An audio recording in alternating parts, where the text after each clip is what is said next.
Baton Rouge, Louisiana, Indianapolis, Indiana, and Columbus is the capital of Ohio. There's Montgomery, Alabama, south of Helena, Montana. Alabama is southeast of Montana, on the exact opposite corner of the country, as a matter of fact. Then there's Denver, Colorado, under Boise, Idaho. Again, Denver is southeast of Boise, not directly under it.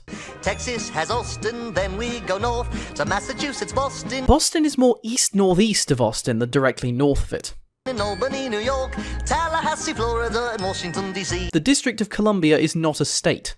Santa Fe, New Mexico, and Nashville, Tennessee. Elvis used to hang out there a lot, you know.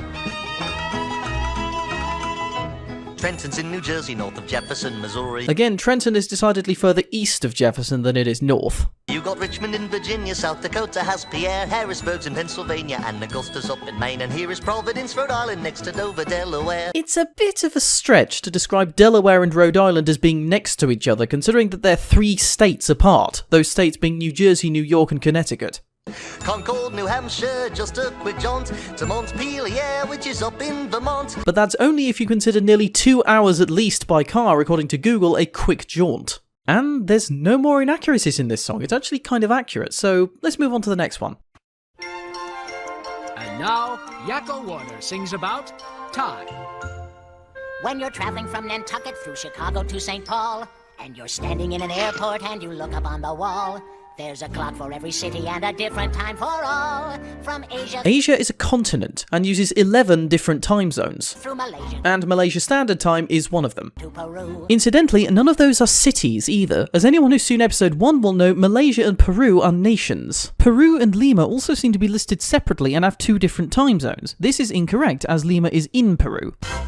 Did you ever wonder why that when it's 10 o'clock in Maine, at precisely the same moment it is 3 a.m. in Spain? There is only a very, very short period of time when this would be correct. Maine uses Eastern Time, which is GMT-5, so 10 p.m. in Maine is 3 a.m. in Greenwich Mean Time, but Spain uses Central European Time, which is GMT+1, so in Spain it would be 4 a.m. The difference is also pretty much the same if both nations are observing daylight savings. During daylight savings, Maine uses Eastern Daylight Time, which is GMT-4, so 10 p.m. in EDT is 2 a.m. GMT. If Spain is also observing daylight savings, this means they're on Central European Summer Time, which is GMT+2, meaning 10 a.m. EDT is again 4 a.m. Central European Summer Time. However, the switchover dates for daylight savings time in Maine and Europe are different, so there is a very short time during which Yakko would actually be correct. That time being the few weeks during which Maine is observing EDT, but Spain is still observing CET. The United States switches on the 2nd Sunday in March and switches back on the 1st Sunday of November, but the European Union, Spain included, switches on the last Sunday in March and switches back on the last Sunday in October. So only between the 2nd and last Sundays in March and the last Sunday of October and the 1st Sunday of November, the time in Maine would be 10 p.m. EDT, which is GMT-4, so 2 a.m. in GMT, and the time in Spain would be 3 a.m. CET, which is GMT+1. That said, the European Union is considering abolishing daylight savings time, which will mean that this may in future become more accurate, provided Maine doesn't do the same thing. When it's breakfast time in Rome, they're having lunch in the Ukraine. There's only actually 1 hour's difference between Rome and the Ukraine, so when they're having breakfast in Rome, they're probably also having breakfast, or perhaps finishing it, in Ukraine. Also in the background there is St. Basil's Cathedral and the Wall of the Red Square, both of which are actually in Russia, not Ukraine.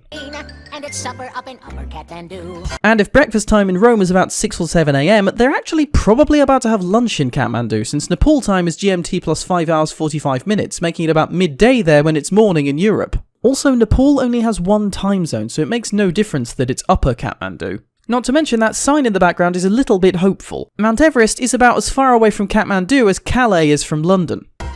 If the Earth were spinning faster as the sun is going past her, actually, it's the other way round. The Earth is going past the sun. Then a day would only be an hour long. And school, when they begin it, would only last a minute before everybody has to run along. All right.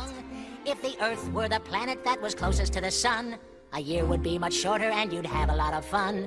'Cause by the time you were in 1st grade, you'd be over 21. And you'd live to be 903 or 4. Time is relative, dependent. You can save it, you can spend it, doing things you like to do or learning how. You can't see it, you can't taste it, but you certainly can waste it. Which is really what we're doing here right now. The international datelines, an imaginary cleft. Today is on the right side and tomorrow's on the left. So when you cross it, do you then arrive the day before you left? That's how it works. It's quite berserk, you see. So if you were born in China while I'm born in Carolina, well then you're a day ahead of me, you see. Not quite. There's only 13 hours difference between Carolina and China, which isn't a full day. And that's all the inaccuracies from there as well, so let's try something from a different show, shall we? I'm William the Conqueror, my enemy stood no chance. They call me the first English king. And they'd be wrong. There were 13 Anglo-Saxon kings of all England before William I. Although I come from France, 1066 the Doomsday Book I gave to history. Actually, the Doomsday Book was presented in 1086.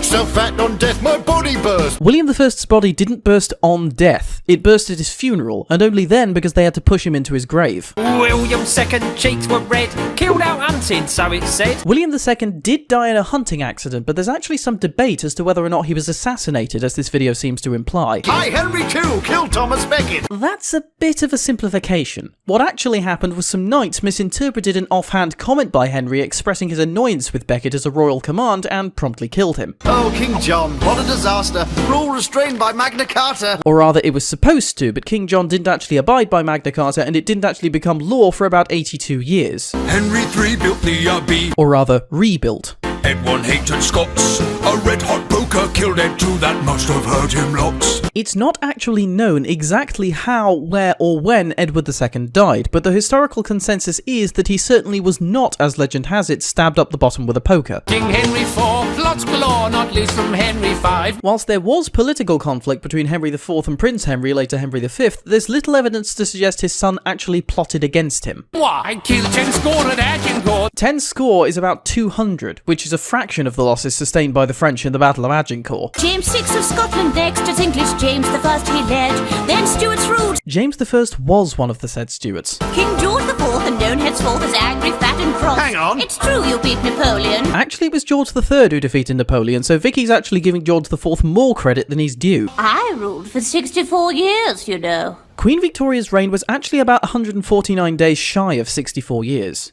And that's all the inaccuracies there too, but there's one more thing to mention. As before stated, this song fails to mention the 13 Anglo-Saxon kings of all England, as well as Lady Jane Grey, who was de facto Queen of England for 9 days in 1553. The song also claims that all the monarchs are English kings and queens. In fact, after the passing of the Acts of Union, they were kings and queens of Great Britain and later the United Kingdom, and thereby also the kings and queens of Scotland and Wales too.